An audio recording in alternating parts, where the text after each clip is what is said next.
Hi everyone, it's Mrs. Wallace. I just want to give you some information about the proposal that you have to do for November 21st. There were some questions in class regarding what you needed to hand in and what you needed to do.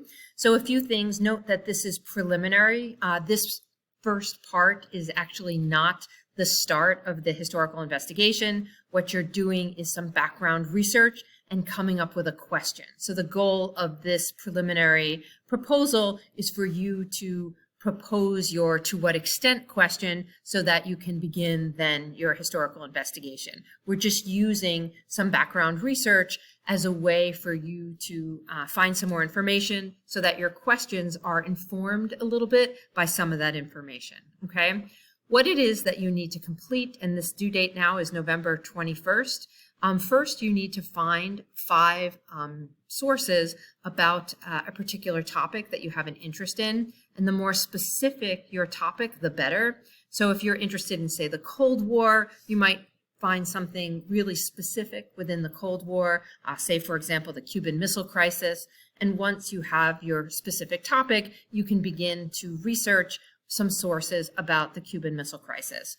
You can use books, you can use scholarly journal articles from JSTOR, you can use encyclopedia type sources from Gale, World History, or US History. For a topic like the Cuban Missile Crisis, you would find that topic in both the US and the World History databases for Gale. You might also use some primary sources, so you might find a letter from Nikita Khrushchev. You might find newspaper articles from the 13 days, in 1962 October, where the Cuban Missile Crisis took place. So if you were interested in public opinion surrounding the Cuban Missile Crisis, that might be a source that you would be interested in. So the types of sources can be very, very ranging, and ultimately in your HI, you'll have up to 8 sources. Now you're looking for 5 good sources. Feel free to reject sources that aren't informational enough, they don't have enough detail, or if you have 5 sources that seem to suggest the same thing, 5 sources that briefly define, for example, the Cold War, aren't going to be as useful for you as a source that is really dedicated to teaching you more about the Cuban Missile Crisis, okay?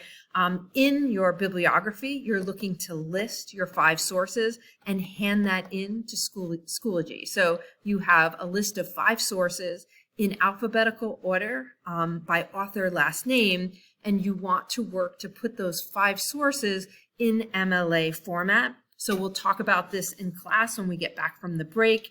I'll also do a video for you about MLA format, and you have a resource called the Purdue OWL. It's a website that's all about how to put different types of sources in MLA format for a bibliography, okay? So you'll have lots of resources to go to for help for the MLA format. The other thing you're asked to do that is actually something that you have to submit on paper, and you can put it on the same paper as your bibliography. You could have 2 different files and submit both of them to Schoology by November 21st. Either is fine. You're going to select 2 of your sources, and you will do an OPVL on each of the sources. The key thing is that you want to keep in mind some type of working question. What about the sources might be especially valuable or especially limited? Try to connect that to your question that you might have in mind, even if you have a working question, okay? But your 2 OPVLs are the origin, the purpose, the value, and limitation of 2 of your 5 sources. You're not doing all 5, just 2. The last thing that you need to do, and this is really the heart of this, is you want to go to Schoology. And you can, where you submit your bibliography and you submit your OPVLs, you can also send me a message or submit an audio clip in any format is really fine. So you can do this in a variety of different formats, but you can do it on Schoology by just clicking on the microphone button in a message. If you submit something, there is usually a space where you can make a comment. You can actually make an audio comment there, so you can include the audio commentary.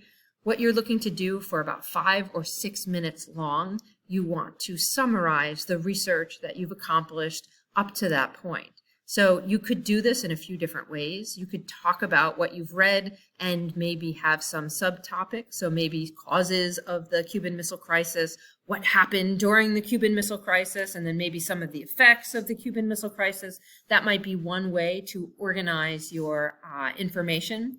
Something else you can do is tackle each one of your sources. So in this particular source, source X, I learned that, and you can talk about that particular source. Regardless of which way you organize your audio clip or your summary of information, you want to focus on a few things. You want to have as much in-depth information as you can. So try to avoid surface level descriptions of topics. You want to go into some detail so it takes some time to read and understand a little bit about your topic. What happened during the Cuban Missile Crisis. There's like surface level information might include something like, on this day for 13 days, the US and the Soviet Union were, fighting in a arms, battle regarding missiles that were set up 90 miles off of Florida in Cuba. The United States was insisting that the missiles be removed, and the Soviet Union was resisting that. Okay, so for, that's kind of like the overview. If you're going to get really detailed with that, you want to have a better understanding of what the United States did.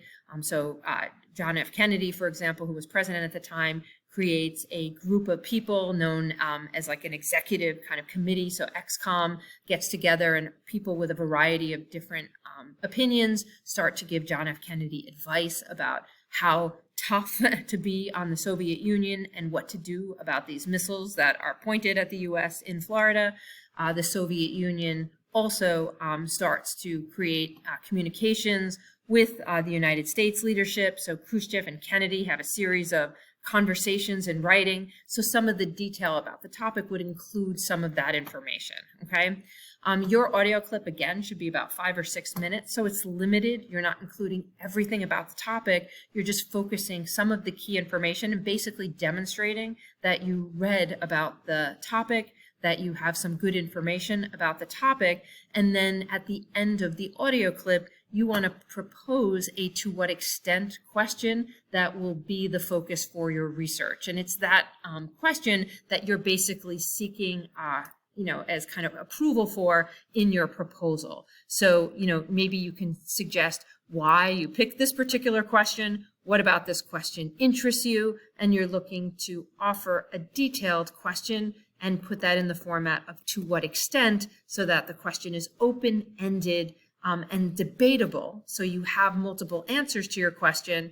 The other thing you want to think of is, how will I know the answer to my question? How can I measure the answer? And so those are some things for you to think about, okay? And then the next thing that we do with the HI, once you get approval for your question or feedback on your question, you will begin the plan of investigation, which is that starting paragraph that tells your reader how you will do the research, okay?